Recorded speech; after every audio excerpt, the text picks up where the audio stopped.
Make sure you don't really just want to get be able to maybe or just do that.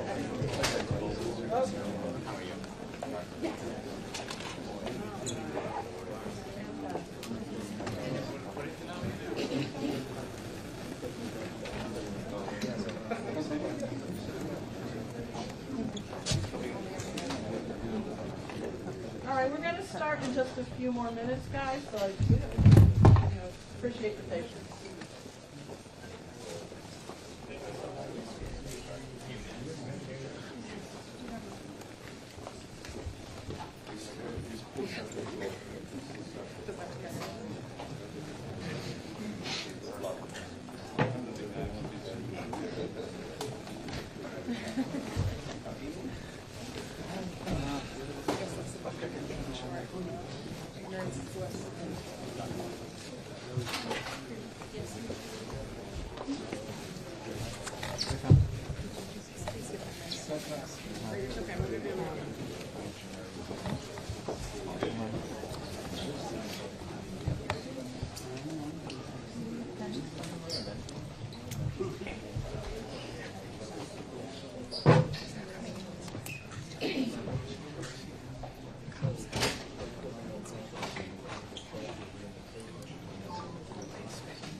Okay, everyone, we're going to begin in about a minute. As I said before, the senator will deliver remarks.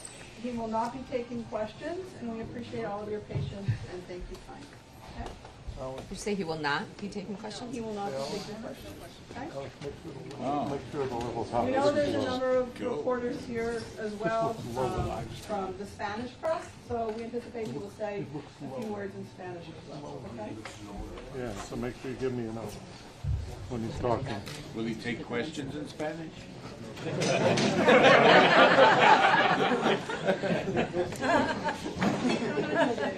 an actual question.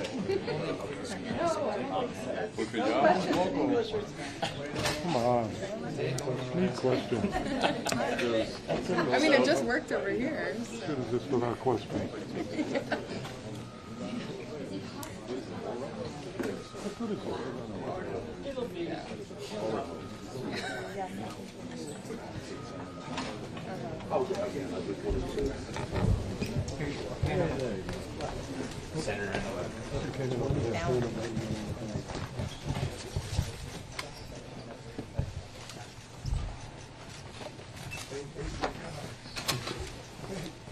Good morning.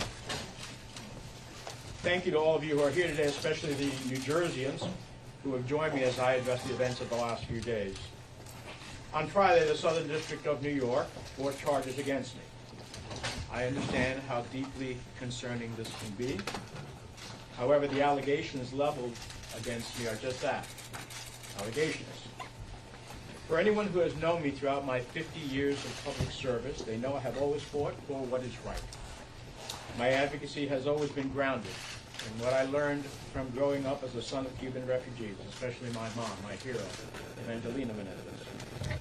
Everything I've accomplished, I've worked for, despite the naysayers and everyone who has underestimated me. I recognize this will be the biggest fight yet, but as I have stated throughout this whole process, I firmly believe that when all the facts are presented, not only will I be exonerated, but I still will be the New Jersey's senior senator. For now, I want to address 4 things. First, a cornerstone of the foundation of American democracy and our justice system is the principle that all people are presumed innocent until proven guilty. All people. I ask for nothing more and deserve nothing less. The court of public opinion is no substitute for our revered justice system. We cannot set aside the presumption of innocence for political expediency when the harm is irrevocable. To those who have rushed to judgment, you have done so based on a limited set of facts framed by the prosecution to be as salacious as possible. Remember, prosecutors get it wrong sometimes. Sadly, I know that. Instead of waiting for all the facts to be presented, others have rushed to judgment because they see a political opportunity for themselves or those around them. All I humbly ask for in this moment from my colleagues in Congress, the elected leaders, and the advocates of New Jersey that I have worked with for years, as well as each person who calls New Jersey home, is to pause and allow for all the facts to be presented. Second, my long record on Egypt. One fact is indisputable. Throughout my time in Congress, I have remained steadfast on the side of civil society and human rights defenders in Egypt and everywhere else in the world.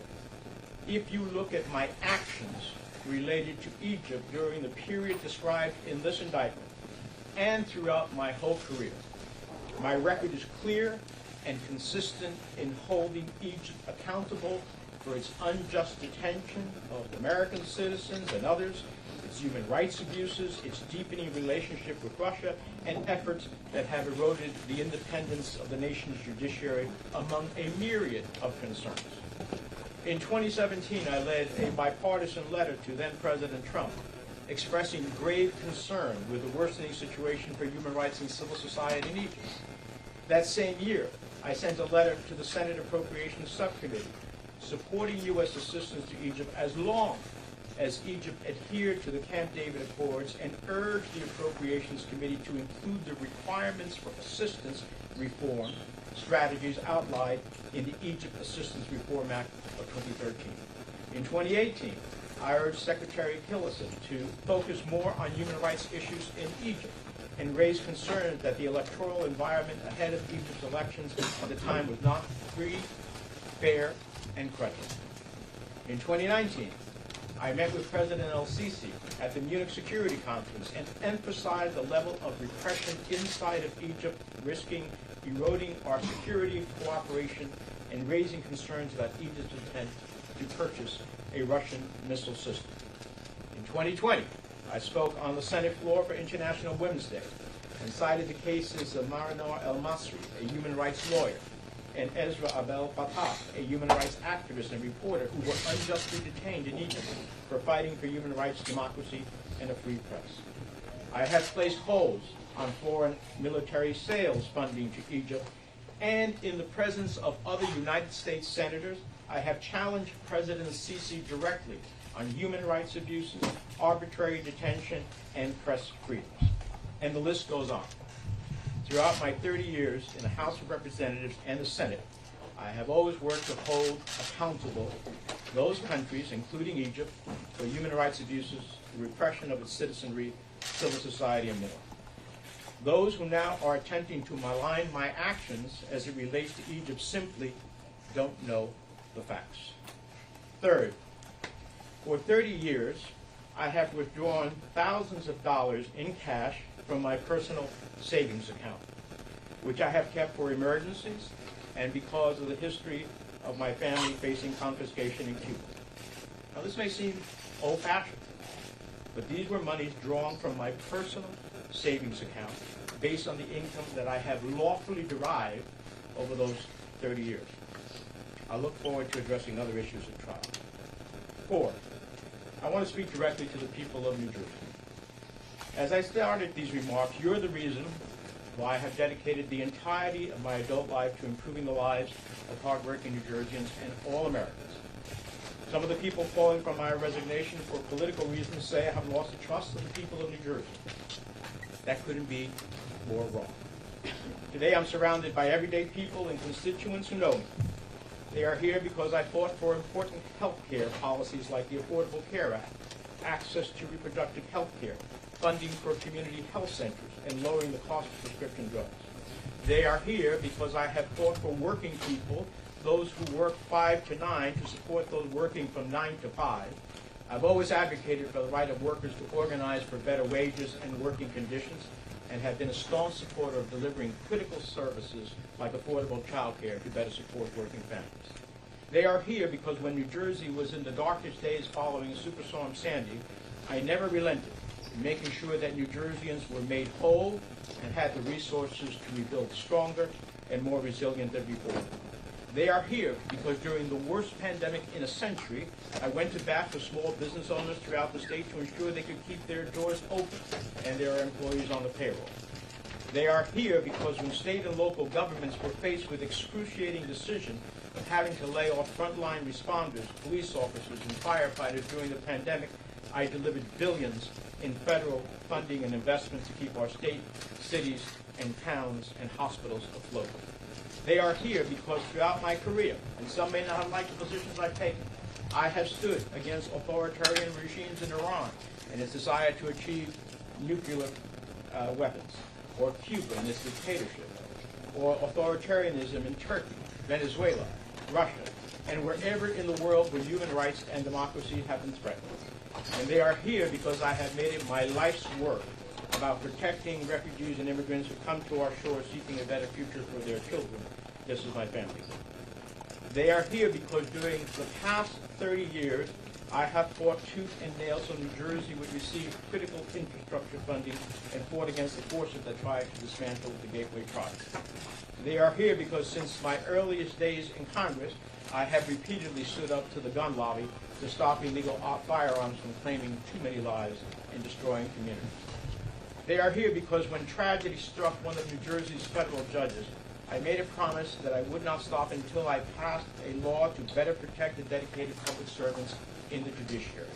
And last year, I delivered passing legislation signed into law by the President that will better protect judges and their families. And they are here because I never gave up on delivering justice for 9/11 families, especially the widows and children of those killed who were previously and unfairly excluded from the U.S. victims of state-sponsored terrorism.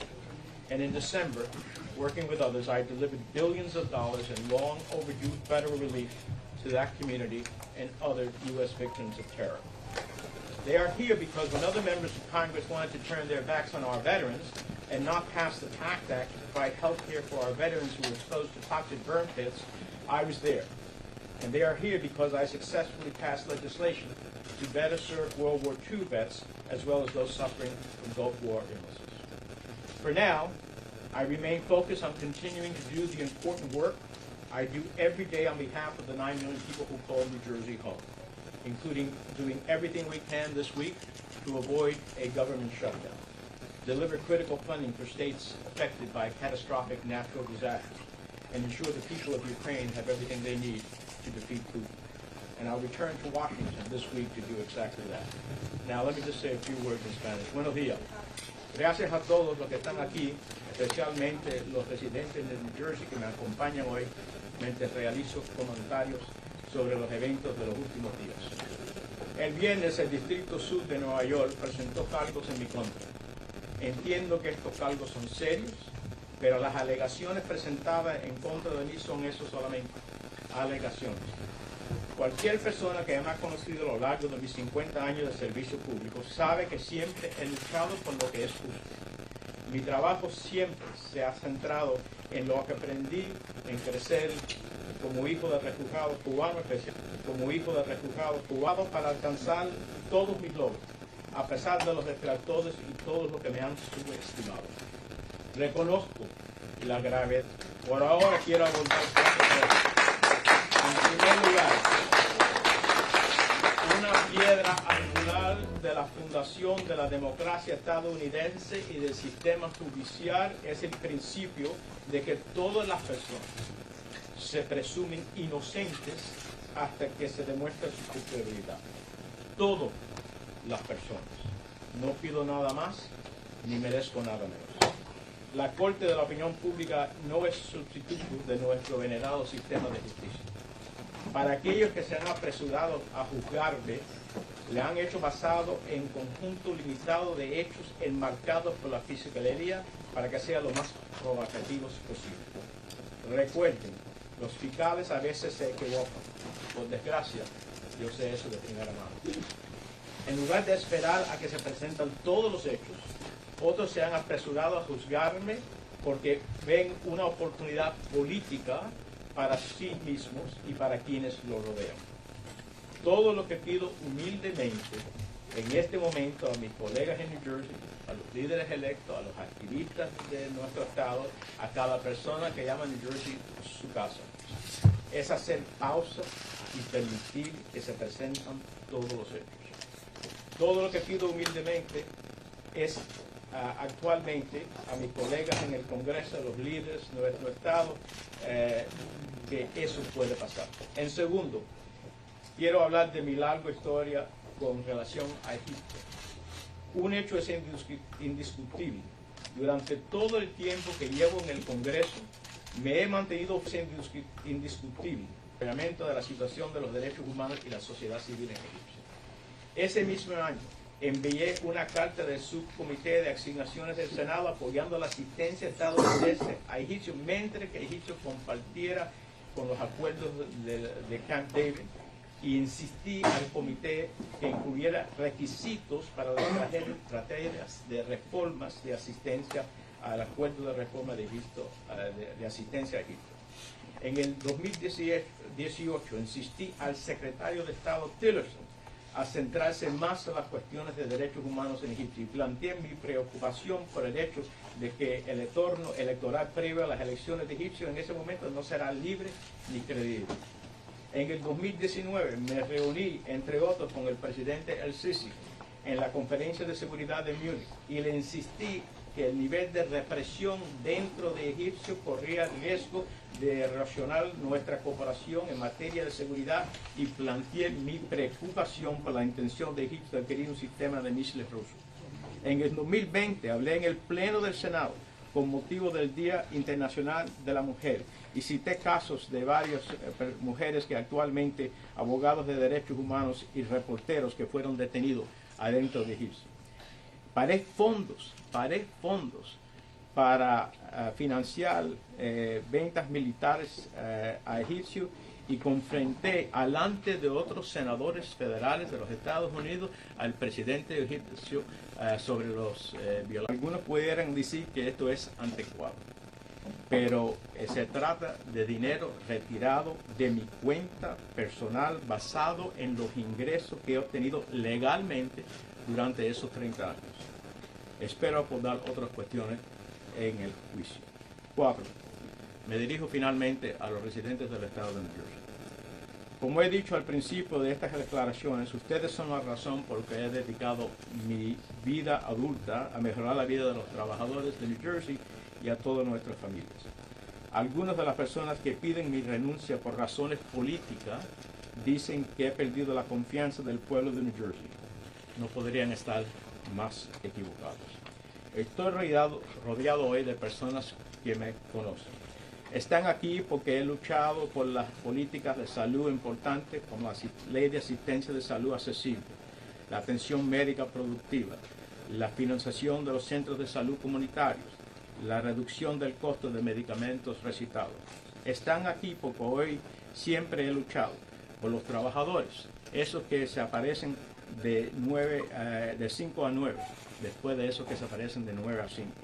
Lo que han hecho los trabajos más difíciles para asegurar sus derechos, para organizarse y conseguir mejores condiciones. Están aquí porque cuando New Jersey se enfrentó con el huracán Sandy, nunca cedí en asegurarme que los habitantes de New Jersey recuperaran y tuvieran los recursos para reconstrucción más fuertes y resilientes que antes. Están aquí porque cuando la pandemia más mala en un siglo se presentó en nuestra nación, defendía a los propietarios y de pequeñas empresas para garantizar que pudieran mantener en Cuba, en Turquía, en Venezuela, en Rusia y cualquier lugar del mundo donde los derechos humanos y la democracia se hayan visto amenazados. Y porque trabajé toda mi vida, he consistido en proteger a los refugiados y a los inmigrantes que llegan a nuestro país buscando un mejor futuro como mi familia. Están aquí porque durante más de 30 años en el Congreso luché con uñas y dientes para que New Jersey recibiera fondos para la infraestructura críticas para nuestro futuro. Están aquí porque desde los primeros días en el Congreso he enfrentado repetidamente al lobby de las armas para impedir que las armas de fuego ilegales cubrieran demasiadas vidas y destruyeran comunidades. Y están aquí porque hoy, cuando una tragedia global a uno de los jueces federales de New Jersey prometió que no meditaría hasta aprobar una ley que protegiera mejor a los dedicados servidores públicos de nuestro Poder Judicial. Y el año pasado cumplí con esa promesa, aprobando una ley promulgada por el presidente que protege mejor a nuestros jueces y sus familias. Y están aquí porque cuando las familias del 11 de septiembre que perdieron sus queridos seres familiares no le dieron los fondos necesarios que actualmente se merecían, yo luché y conseguí que miles de millones de dólares en ayudas federales legalmente esperadas a esa comunidad fueran actualmente otorgadas. Así que esto es lo que es nuestra historia. Por ahora sigo centrado en continuación haciendo el importante.